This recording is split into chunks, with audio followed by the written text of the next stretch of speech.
Next question comes from Curtis Browse on YouTube. Hi, Adam. Love the channel and all the tips and tricks. I did want to pick your brain about a New Zealand lager we brewed that's hyper hazy. Like it looks like an NEIPA, and the grist was just Pilsner malt and 5% carapils. I think the biggest issue was that the Whirlflock wasn't on hand, so we had no kettle findings, and I had a pretty good sized whirlpool and dry hop.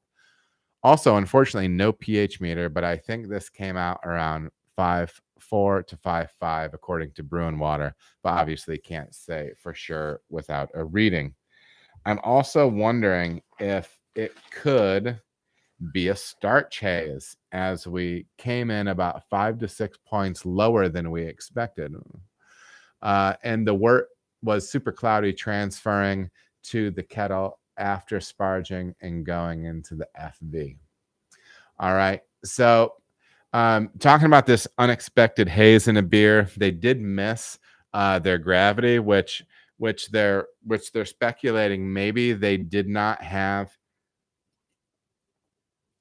appropriate starch conversion, because remember, if you're not converting all that starch into sugar in the mash tun, that can be throwing haze down the line, right?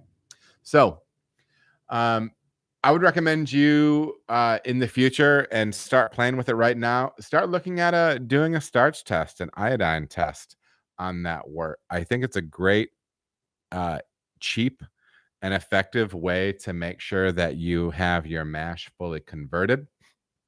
All you need to do is take a sample of your wort.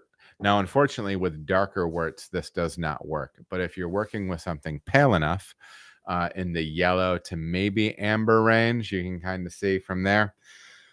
But if you're doing that, you can take a sample, and I would just put it like, grab a little, like a little tea plate or a small plate, something wide and shallow, and drop a little pool of wort into it.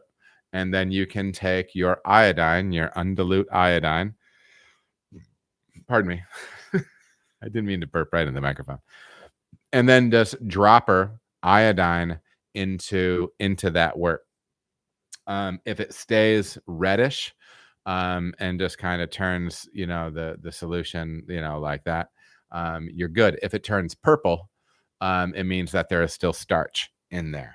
Okay. I believe I had those colors correct, but I'm almost 100% positive that if you hit that yellow wort with it and it turns purple, it means there's still purple/blue. There's still starch in there. So you need to give yourself some more time for your saccharification to happen.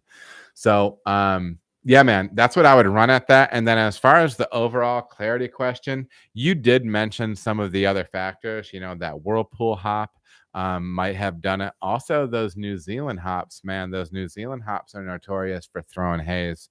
So there's some different things there. But there's a suggestion for potentially remedying the starch issue in the future. And I appreciate the question. Andrew in the chat, I want to spooned. Dude, listen, we all want a spooned, man. What do you think this is? Of course we all want a spooned. It's a way of life, man. Come on. All right, everybody, thank you so much for watching. If you feel as if you got any value out of the video, please like and subscribe. There are also other videos that you can watch. They're gonna maybe be over here or over here. Appreciate you watching.